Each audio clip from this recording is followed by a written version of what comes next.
I want her to know that her mom created this, that her mom wrote the BirthFit book, that her mom, this was her legacy. Whether she does anything in the birth world or not, I want her to know that she has the power inside of her. Oh, this is major. It's like the next big thing. Come catch the wave, yeah.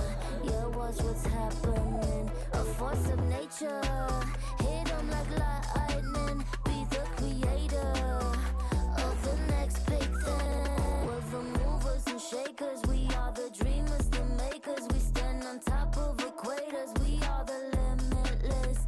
Got the future, no papers. We are the innovators. We have the focus like lasers. You know we doing it big. Oh, this is major. Hello, welcome to the Compromised, Alchemized podcast with your host, Dr. Neil Bolchandani. I'm here with Lindsey Cantu for today's episode. Yes, you'll notice I'm not here with her, but I'm here in Nassau in the Bahamas, where I was brought out here to do some healing and regenerative work for someone, and I'm also just loving the wind today. It is quite a windy day. And it was beautiful to be on the sand, to experience the goodness of all those negative ions. And, while I was walking, relevant to this conversation that I have with Lindsey, I was just reflecting and meditating on community, connectedness, both with my family and also just with others, and just these kind of main elements of life. And it's fitting because with Lindsey, we really delve deeply into the 7 pillars of BirthFit. And, Lindsey Cantu is not BirthFit, but yet BirthFit is like her baby. And anyways, she, of course, some of you know really a lot about, have been known of, have followed her. So Lindsey Cantu is an amazing curator of community. She's also a wonderful coach of coaches. She is a chiropractor, but before she was a chiropractor, she was a doula, and really has so much in that field that she, would say that was formed a big part of what she thought of as healing. And in our time of getting to know each other over this past couple of years, it's been amazing to see how many people that she has really been instrumental in nurturing and guiding, and we've also had some crossover with some people we both know in the kind of birth work field, as well as just chiropractic and longevity healing. So one of those pillars that Lindsey mentioned is community. That's why I mentioned that I was reflecting on that and how that pertained to our conversation. So there's so much more to say about Lindsey. She's remarkable and quite fun. I'm going to go into kind of a little bit more of explaining just kind of how this is a baby that she's, BirthFit is a baby that she's carried, but she's got insight into a wave that's coming of where she sees herself going with BirthFit and with nurturing communities. So anyways, no big news there. Just she just talks about how she's excited for this kind of precipice. So I'm staying tuned for more updates on that, but I would just imagine it's going to be really good, really wonderful. And so please enjoy conversation and just, comment, like, follow, and also just kind of really enjoy the music here. It's Lyric House LA, but the music is Lunalux, and it's just a really fun song. So have fun and enjoy.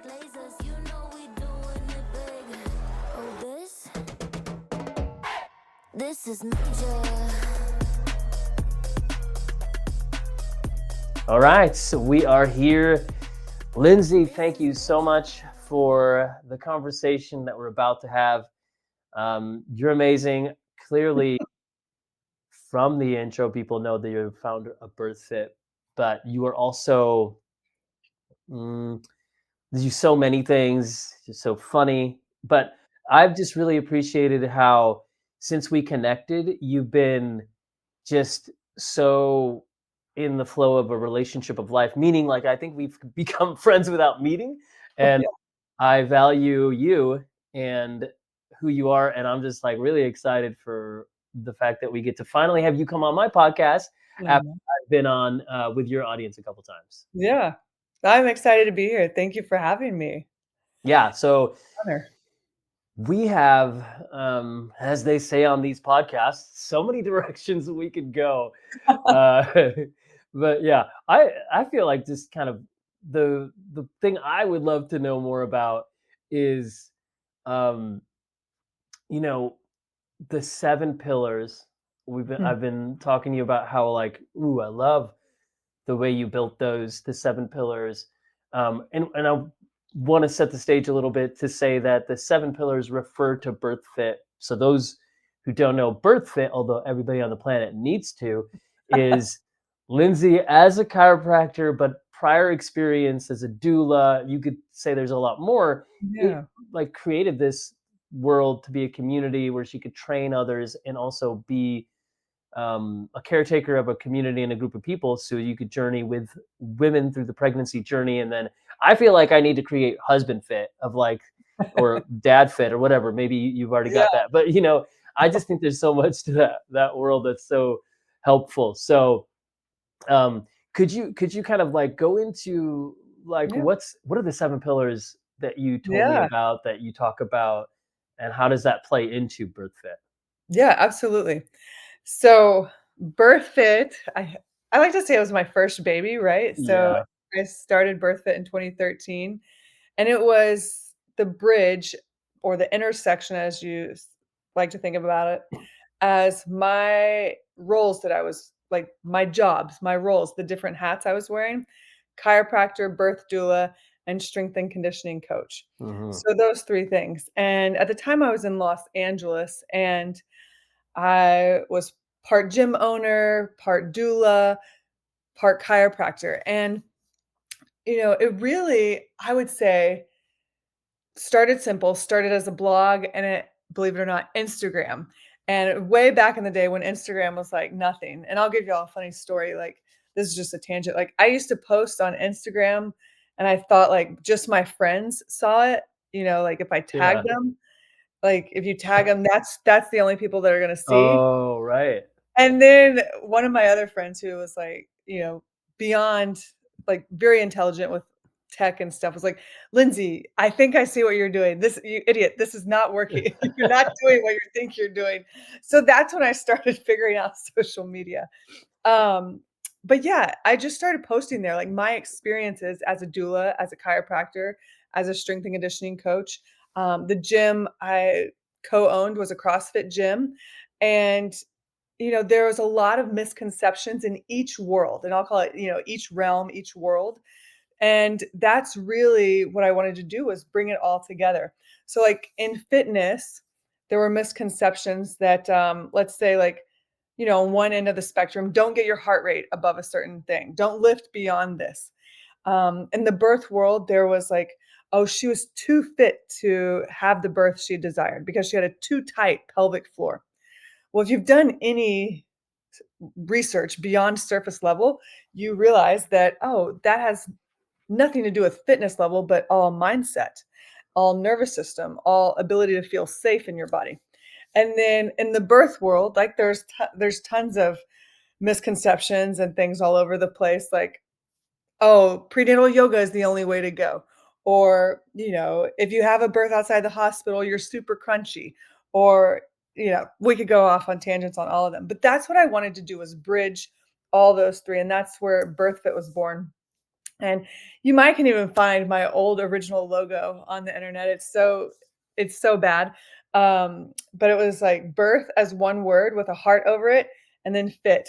And I used to doodle about like, okay, fit, like that really means capable, right? Like, are Right. you capable of doing this task? Yeah. And then birth, like birth is the ultimate marathon. It's the ultimate workout. Mhm.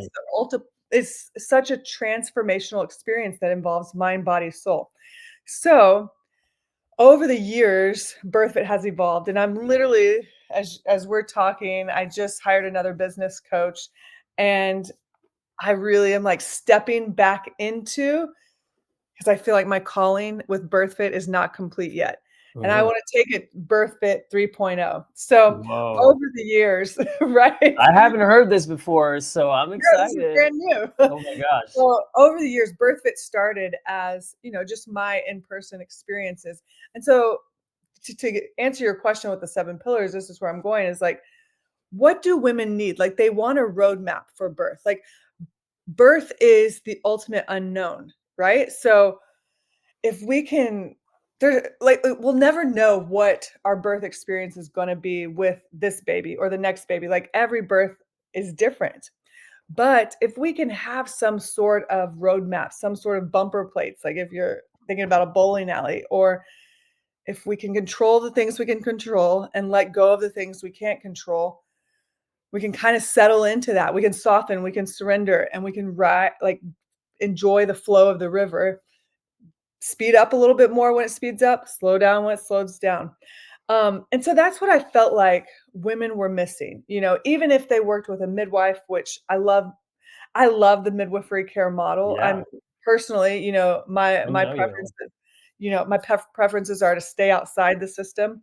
But I think every woman deserves, here's the truth, here's a roadmap, here's your tools, here's my medicine I'm offering you. If you want to take it, if not, leave it on the table. It's up to you. And so BirthFit started with 4 pillars. It Mm, started with fitness, nutrition, connection, or chiropractic and connection. okay. And then I scared a lot of people with chiropractic, Yeah, right? you So do that you was can like do that. 2013. And oh my God, people were canceling me before cancel culture was a thing, just because I had the word chiropractic in like the 4 pillars. And so I just took the pillars off. I was like, okay, let's just focus on fitness. Let's just be a fitness company. And that's where I think we really evolved, because allowed me to really focus in on, as a business owner, like one avatar, one niche, one zone.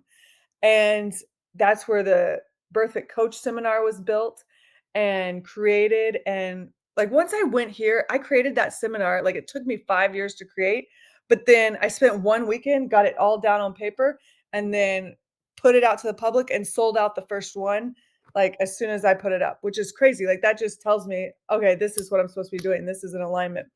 Um, so the coach seminar kicked off in 2017.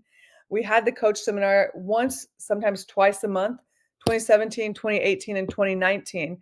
And we sold out every single one, which is wild. And then each of those years, I had a BirthFit Summit. And the BirthFit Summit started actually in 2016 in my backyard. And this started with we called at the time regional directors. And these were women that really wanted to be involved with BirthFit, but I don't know what I'm doing. I'm just figuring out how to lead this BirthFit movement. And so I was like, okay, great. You can be the local coach. You can be the BirthFit regional director. And basically I taught them what I wanted to, what I was teaching locally, what I wanted to teach others. And so they would teach classes in their local community. And then most of these women would help me teach the seminars and or host the seminars in their local community. So it was an awesome network connection pillar that just Yeah. developed like so organically, and I loved it. And like, a lot of these relationships started with like DMs inside of social media, inside of Instagram. So that was the beginning. And then 2020 hit, so business has to evolve or die, and that's when everything went online. So this is what I call BirthFit 2.0 chapter. I was Okay. like, "Oh my god, this is I don't know how to do business online," right? Like, as you've experienced, like, I am very relational. I like being in person with others.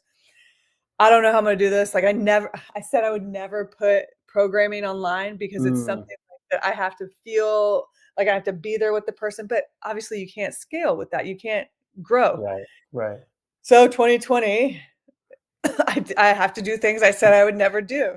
And so I put the business online, and that really allowed me to look at everything I had created with BirthFit and all the team input that I had before and the contributions from regional directors, from other coaches, because all these women wanted to contribute and it was beautiful. But then it allowed me to say, okay, what's the message here? What really are we about? And that's when I got really clear on we're focusing on the woman. We're focusing on preconception, pregnancy, and postpartum. And then that's when I started figuring out, okay, what does this woman need? And at the same time, I really think like, right, as an entrepreneur, as a business owner, um, I don't, when I have multiple businesses, then I'll say I'm a full entrepreneur. But Well, you I've could sold say one at that point, you could say serial entrepreneur. serial entrepreneur. Yeah. You are an Yeah. entrepreneur for sure, Yeah. 100%. But serial, yeah, you can add that on later. I've closed one business, sold another, so I got one Right. right There you go. There you now. go. But yeah, that allowed me to get really clear on who I was after, who I wanted to help. And you know what? It always has gone back to I want women to feel at home in their bodies. I Yeah. want them to feel connected to their source, their God, and I want them to know that they have the power inside. That's those 3 things right there, like, Mm. that's it. So how does that start? And, fitness and which is kind of brilliant, like, I feel like it's the gateway drug, right? Like, it's the gateway drug to discovering your strength, to discovering, "Oh, I can be disciplined. I can show up for myself. I can keep a meeting with myself," those sort of things. Mhm. So, over time, right, your entrepreneur journey parallels your business journey. I started going through, "Oh, I actually do want kids, and Mm. I want them with my now husband." And okay, so that's where the 7 pillars were born. And I realized these were things I needed, and if I need them, probably the woman next to me needs them. So the 7 pillars are sunshine, sleep, fitness, nutrition, mindset, community, and spirituality. Mhm. So all 7 of those, and like we've talked before, right? They're very macro. You can take these pillars and apply them to any kind of department of your life or to your life as a whole. And that's what I did. I applied them to my life as a whole, and I kind of look at it as a pie graph or a pie chart, if you will, Mhm. and like, okay, if I'm looking at from the center out, how full is my pie slice on each one? Is my spirituality 25% or is it 75%? Is my fitness 30%, 50%, 60%? It's going to be impossible to get 100% on all of them at the same time, right? But you can definitely have a check-in with yourself and reflect monthly, reflect quarterly, whatever you want to do. Be like, oh my gosh, this pillar right here is like 20%. What am I doing? Let's spend some energy tokens in that pie slice there. So the 7 pillars, sunshine. I'll go off on these just real quick, and then we can dive into some other things and pick them apart if you want to. But the 7 pillars, right? Sunshine. I say sunshine because this is really easy to remember, but in actuality, it means circadian rhythm. Like, we have got Yeah. to optimize our circadian rhythm. And this means optimizing your light environment. This means sleeping when it's dark, waking up with the sunrise, going to sleep shortly after the sun sets. This also means optimizing your digestion with the circadian rhythm because we're designed to have bigger meals when it's full daylight, not when it's, 9 p.m., 10 p.m., when our digestion's, sleeping, if you will. Um, the other thing is this little fun fact. I love sharing this fun fact is like melatonin, right? We harvest it during the day, and it comes out about 2 hours after full darkness. And melatonin and oxytocin work synergistically together for strong uterine, like super efficient uterine contractions.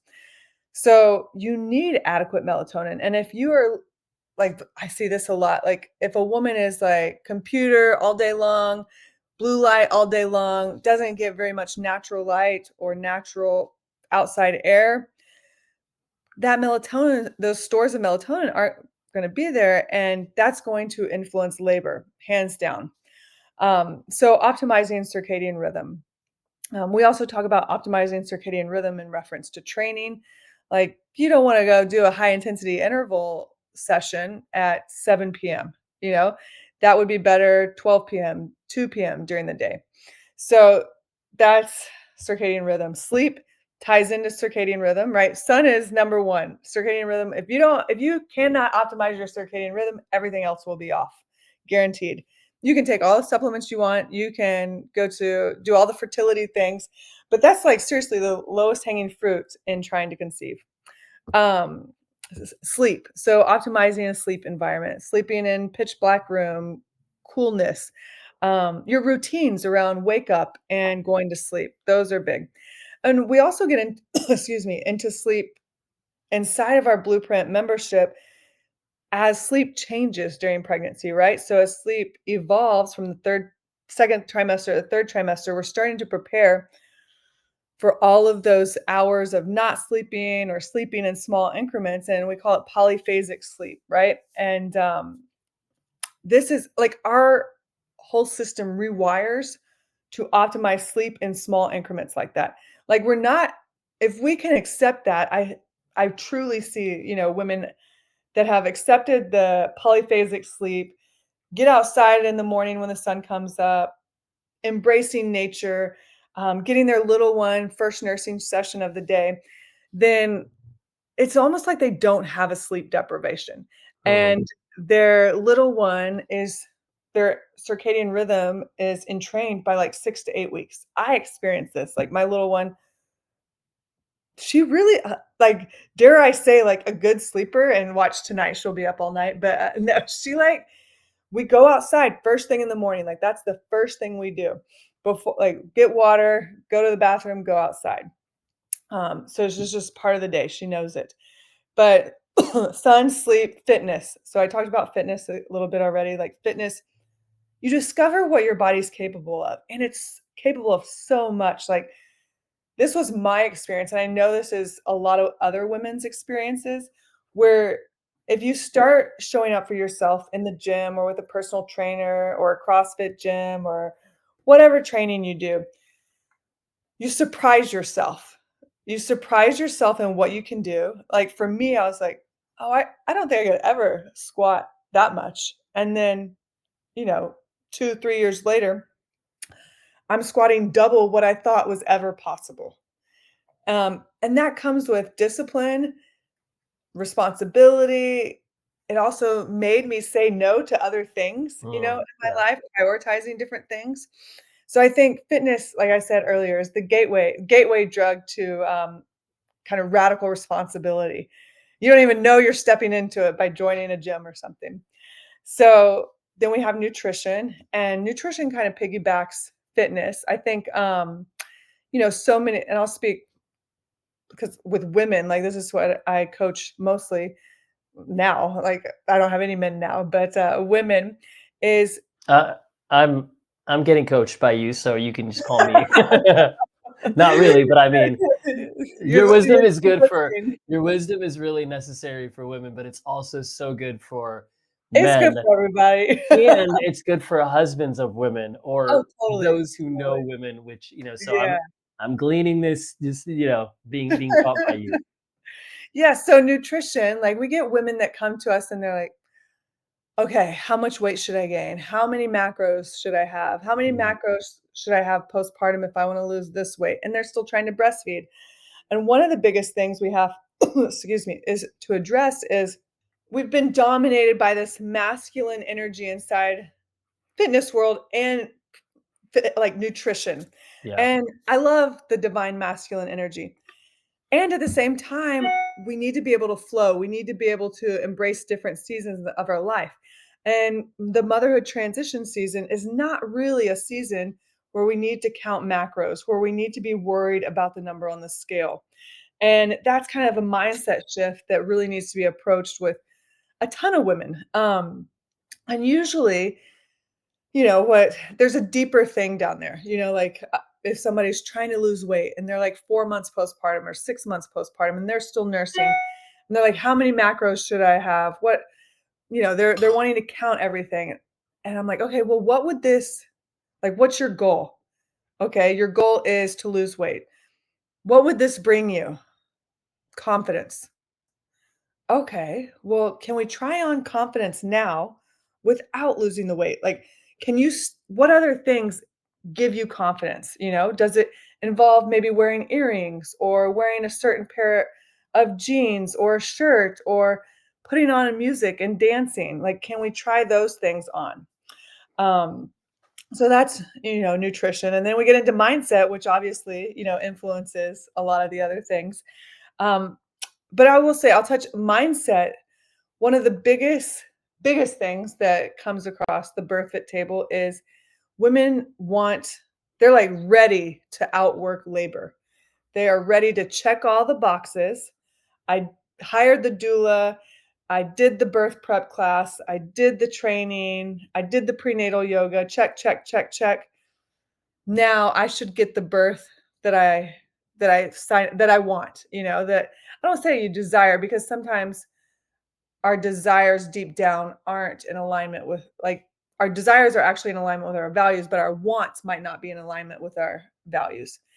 And so getting clear on that, okay, are you in action around the birth that your soul desires? Are you in action around your values, your priorities? What's your health philosophy? So you can't outwork labor. That's a big, big mindset thing we have to address. The other thing is, one of my favorite questions, and this is a really hard question, is where do you want to birth if everything went as planned? If it was like your dream birth. Yeah. And then where would you want to birth if nothing went as planned? And this causes women, husbands, partners, whoever's right there with them, to look at birth and death, right? Because they're on the same coin, right there. And then they're like, oh, I don't know.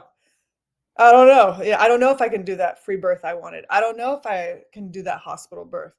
And for me, when we start having the same answers, that's where you're lining up. That's where you're lining up with your midline. So for me, I knew I wanted to birth out of the hospital. If everything went great, if everything didn't go great, I knew I wanted to be out of the hospital. And that told me so much right there.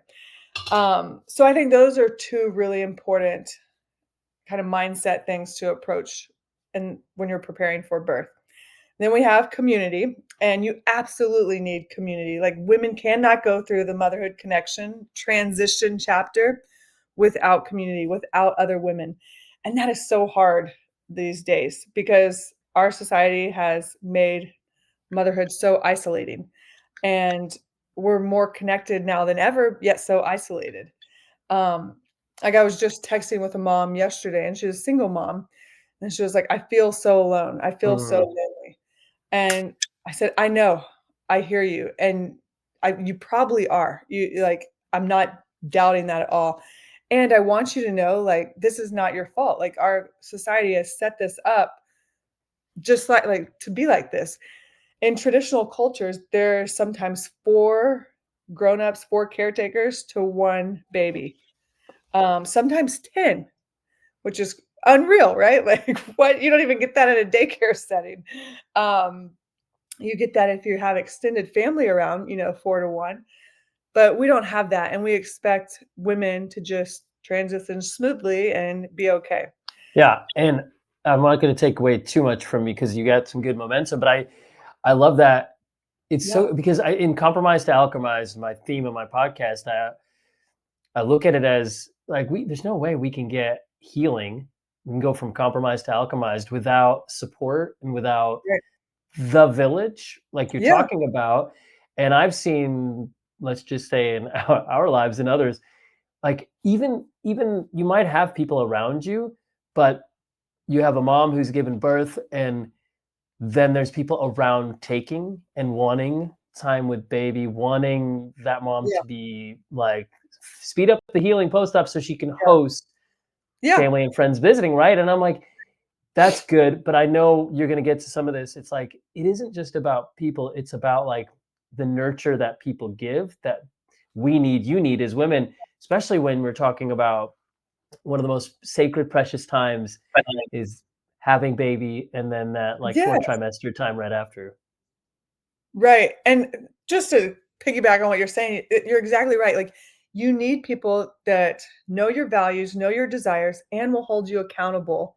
Mm, And sometimes, husband, boyfriend, partner has been brought up in the traditional American culture, and they don't know that handing the baby off postpartum actually crushes your soul a little bit, that, what you need is somebody to do the dishes, somebody to bring a warm plate of food over so that you can sit there and hold your baby, because during those first 30 days, the most important thing is rest, recovery, and co-regulation for the mom.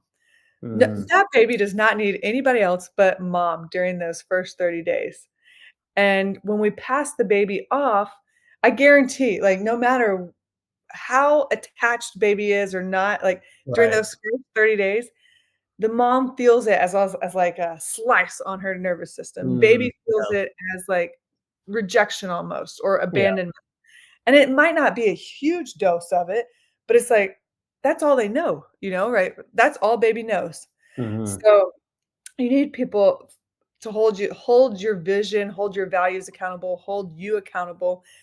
Because, right, at your birth team, thinking about birth, like, okay, when you get to transition, and this is like, the notorious part where every woman's like, I can't do this anymore. And if you have a team there, if you're in the hospital, you're like, I can't do this anymore. And they don't know you, they don't know your desires, they don't know your philosophy around health and wellness. They might say, "Oh, okay, she can't do this anymore. Let's give her an epidural. Let's go for the cesarean birth." But if you're at home and you've armed yourself with people that actually get you, they might say, "Hey, you're almost there. Can you go for one more contraction? Breathe with me through one more contraction. Let's try two more together, or let's try changing positions." They might negotiate with you a little bit. Um, so community and then spirituality. This was another thing that, so you noticed I didn't put chiropractic back into the Yeah. pillar Right. Right. I noticed that. I noticed that. because I feel like chiropractic, if you get the philosophy of chiropractic, which I know you do, and those listening, in summary, chiropractic is like above, down, inside out. The power that made the body heals the body. Okay, so if you get that, you can accept the spirituality pillar. You can accept the mindset pillar. You can accept all the other pillars. And I feel like chiropractic is a tool to help enhance all the other pillars. So with spirituality, I do think we need to believe in a higher power for birth. And I think I went through this experience, and I don't think I could have gone through my conception journey, my pregnancy, birth journey without a higher power. I Mm, think some, there's some where ignorance is bliss and they just kind of like go through, but I absolutely needed a higher power to soak up the marrow of the whole experience, to really get what my conception journey was telling me, to really get what my first trimester was telling me. Um, I think there's so much inside of faith, which is like having a belief in the unknown, right? And we talked about birth being the ultimate unknown. So where are you going to place your power if you're not, are you going to, here's a question I asked. Do you not believe, like if you believe in God and you believe that God made the trees, the squirrels, everything, but you don't believe he gave you the tools to get through birth, to embrace birth? Like that's doubting God, and I don't want to do that. So I absolutely believe that God gave us the tools to get through every transition, to get through every rite of passage. And the divine timing, like I went through 2 years of calling this baby in, being open to a pregnancy. And I was like, we're not going anywhere else. It's going to be natural. I trust in God's timing of things. Okay, great. First trimester comes around, there's a little bleeding. Okay, I trust in God's timing of things. God's got this. This baby, like, deep down, I knew that God had this baby for us. Second trimester, third trimester. Oh my goodness, we go into early labor at 36 weeks. This was testing my faith in God, testing my trust in the divine plan, in our values, in our philosophy. Okay, we're staying home. God's got us. Okay, and we have a beautiful back porch birth. So I really think a higher power is absolutely necessary to connect you above, down, inside out. And the innate intelligence is within us all. So Yeah, there's like the seven pillars. beautiful. Wow. You can pick them apart. Congratulations on going through that. Anybody that doesn't know what you just sat through, or we are about to sit through a master class on the Seven Pillars by Lindsey Matthews Cantu. Yeah. Also, these are so important in terms of like a scaffolding system of like, first of all, how someone can get to know BirthFit, and how much there is that consists it. But obviously, you are BirthFit, so it's like I you had to be are. birth fit to evolve Yeah, it. I feel yeah, that, yeah. yeah, And yeah, I think to piggyback on that, I think I went through this, like, owning BirthFit, creating BirthFit, cultivating BirthFit for 10 years before I got pregnant so that I could have the birth experience I desired. yeah, Because I think if 28-year-old Lindsay would have got pregnant and had a baby, it would have been a very different birth experience. I would not have trusted my body like I did. I would not have trusted baby or God. That took a lot of lifestyle practices. yeah. Well, like definitely, this it's um, so many directions to go because first of all, I feel like I'm getting this download of like what has led you to where you are. I'm yeah, I'm so eager to know where you're going. So Me maybe too. we'll come back. You're like, yeah, me too, me too. But like, yeah, you talked about it. Fitting that number seven is spirituality. Being seven is the number of perfection, and not Yeah. perfect. Not that everything's perfect, but Divine. that how can we have this life without understanding that this comes from a higher power that created us and that Yeah. also gives us this flow of energy and sustenance and awe. So all those things wrapped up into one. I mean, I like, again, I am not gonna be able to like live what you're saying in the truest sense because I'm not someone who's birthed a baby. I've seen my wife though Yeah, you birth witnessed. 3 babies, two of them in a birth pool in our house and one in the yard because she really felt it. She was like, I feel it. I need to birth this baby outside. And we had an amazing team of midwife and assistants and the same midwife who was there to facilitate all three. And so as a husband of my wife and as a dad to the kids that now we have three, I got to see, oh, such beauty. I want to go a different direction, not different. Yeah.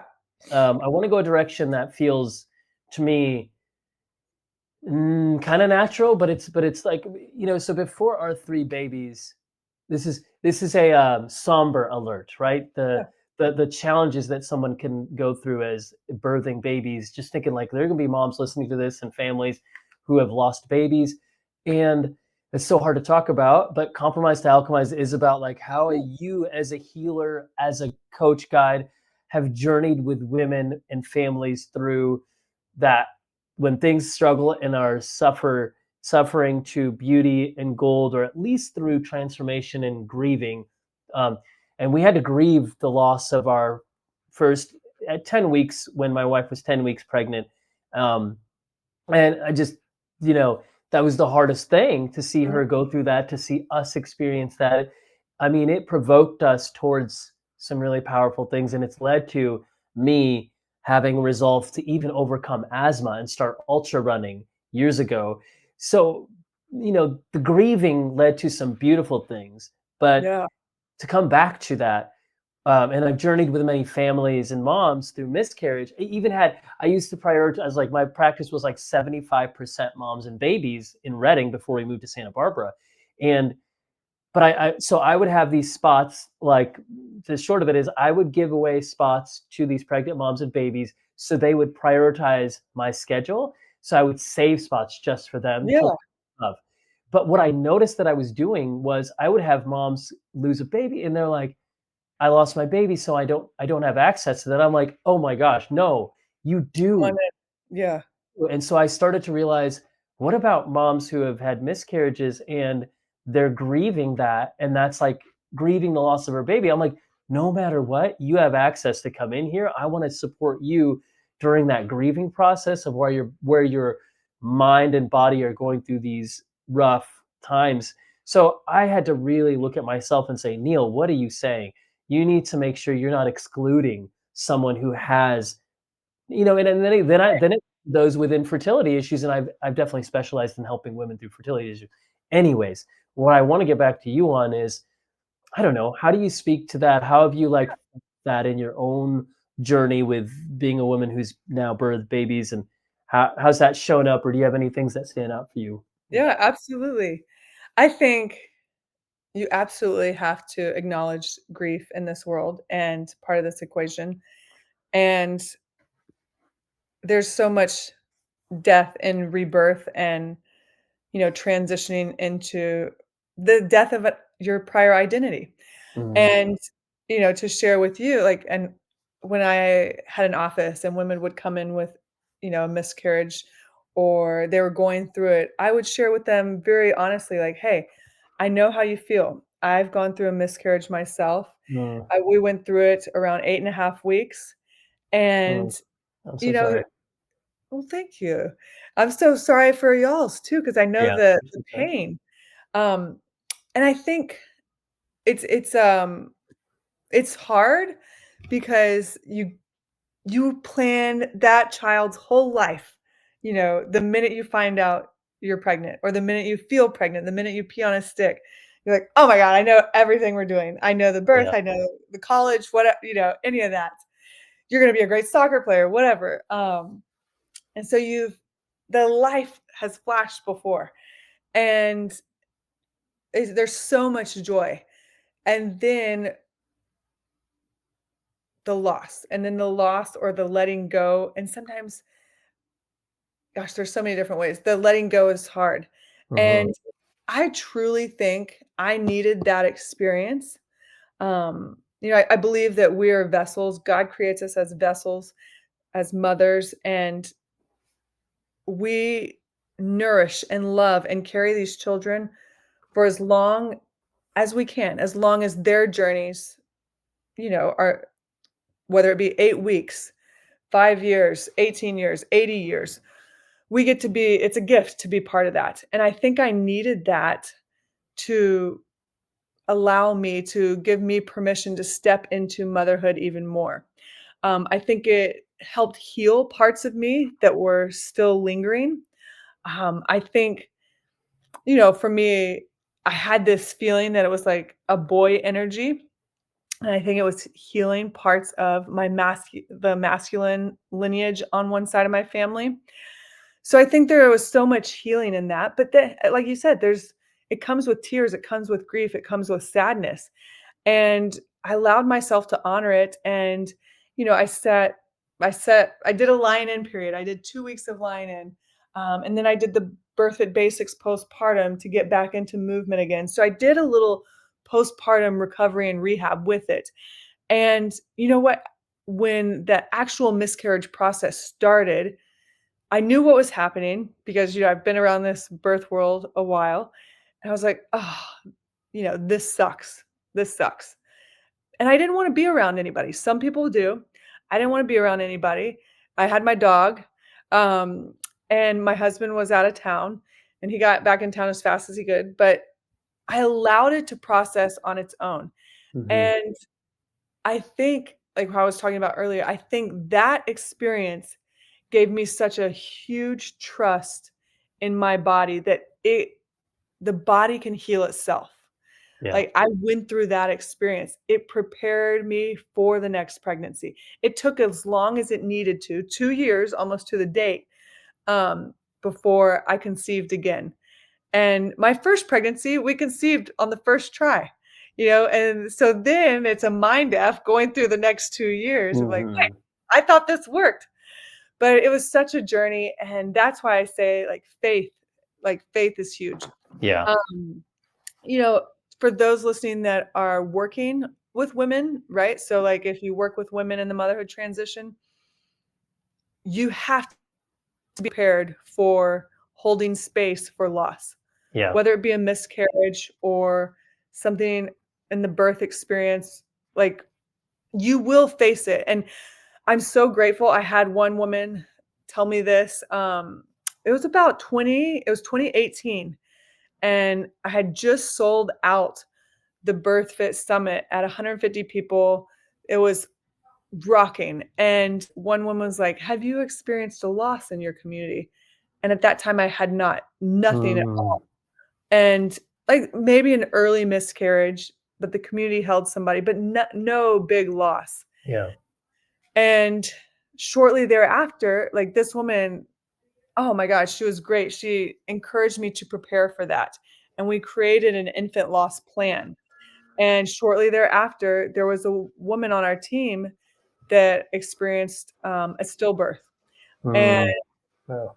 my gosh, I am so grateful. We had the resources, we had the infant loss plan, and, I don't know what she's going through, but if I can give somebody resources to help hold her, and you're not gonna know what to say in those instances, but, just if you work with women in the motherhood transition, hold space for that, because I guarantee nobody else is, and they sometimes they just wanna have a normal conversation with you, you know? We do still have the infant loss plan. I need to update it a little bit, but if you need it, you can email us info@birthfit.com. Awesome. It's yeah. So I Okay. appreciate you bringing that up. Yeah, well, that's so good because I'm so glad for that. And actually, I didn't know about that resource, but I'm gonna be sharing that whenever when it comes up and having that in, so people can easily. So I want to ask you two things now. We're coming up to our end of time, and I I'm like, oh know. my gosh, there's too much else to say.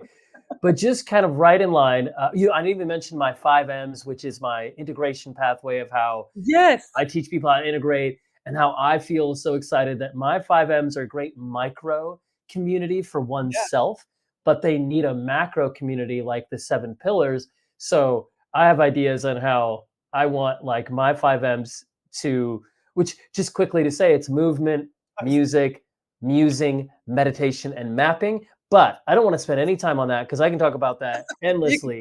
You can add the recording. Totally. What I want to ask you is, you've given so much of what birth is, and what the community is, what the 7 pillars are. But I want to hear what I ask everyone is from The Alchemist, which inspired my podcast. In the theme of it is, I want to know the personal legend, your personal legend, because in this story, The Alchemist, there's this old king, mystical king Melchizedek, who is talking to Santiago, the protagonist of the story, and he tells Santiago, the universe conspires in your favor when you are in pursuit of your personal legend. So, personal legend has two parts to it: destiny, calling, purpose, what you are put on this planet to do, Lindsey. And then two, which I'll remind you about after you give us one, how do you know you're on that path? Like, the legend is like on a map. It tells you how far it is from one place to the other, whether there are trees or things along the way that you'll find. What are the ways, practices, or anything that you know that you do that help you keep on your path, on your legend? So I know we only have a few minutes, so tell us Get what it your out legend there, is. huh?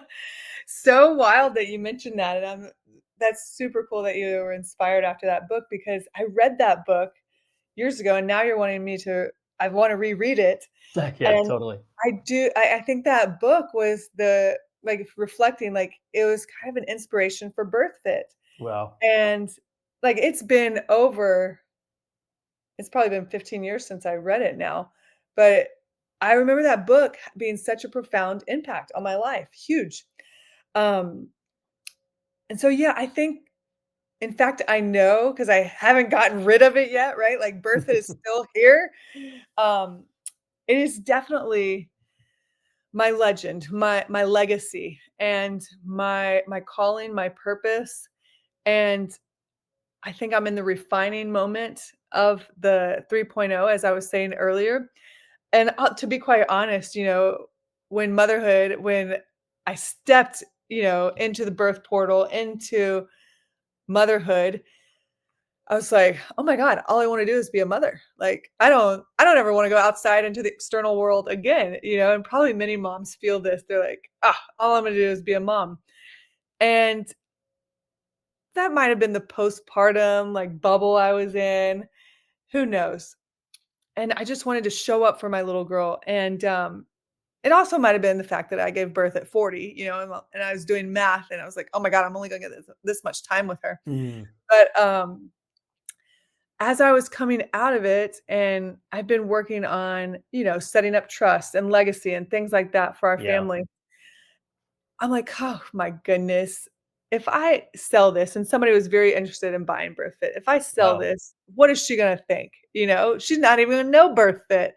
Like, it's gonna be a story that I tell her, you Yeah. know?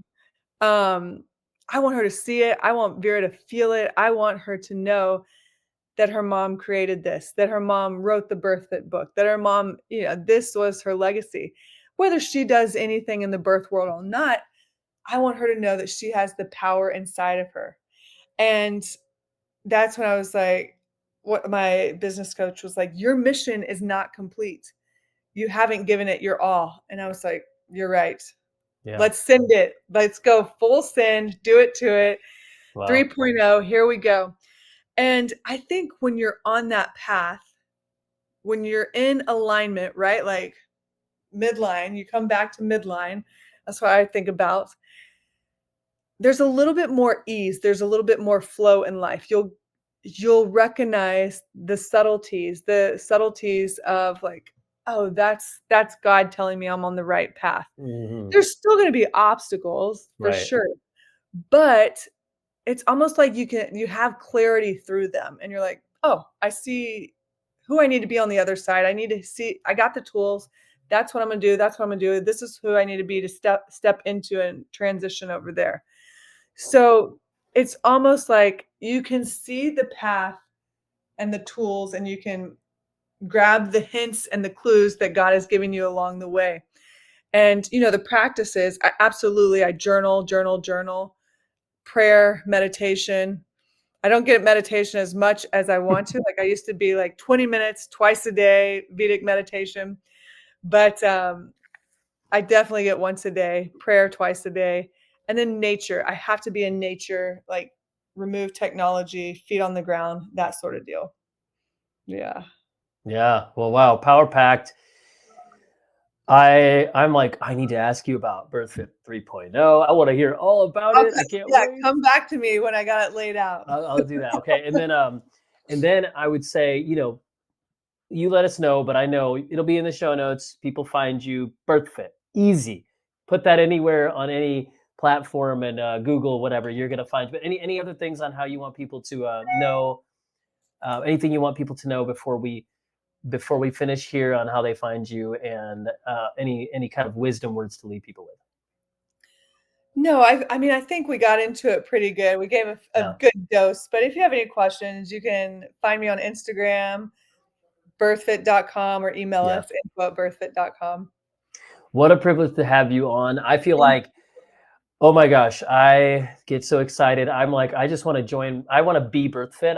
I'm like Neil Bolshandani. Cool. That's my business name, right? It's just my name. But I feel like I have such a respect and regard for what you do. Thank you. So thank you so much. Thanks for being on. I think everybody's going to enjoy it so much, and I can't wait to see what people think. Awesome. Thanks, Neil, for having me. It's been an honor. This is major. Thank you for listening to the Compromise to Alchemized podcast. Really excited to thank Jessica from Lunalux for the music. This track called Major. I want to thank Toshi, who originally did the design work for my cover art.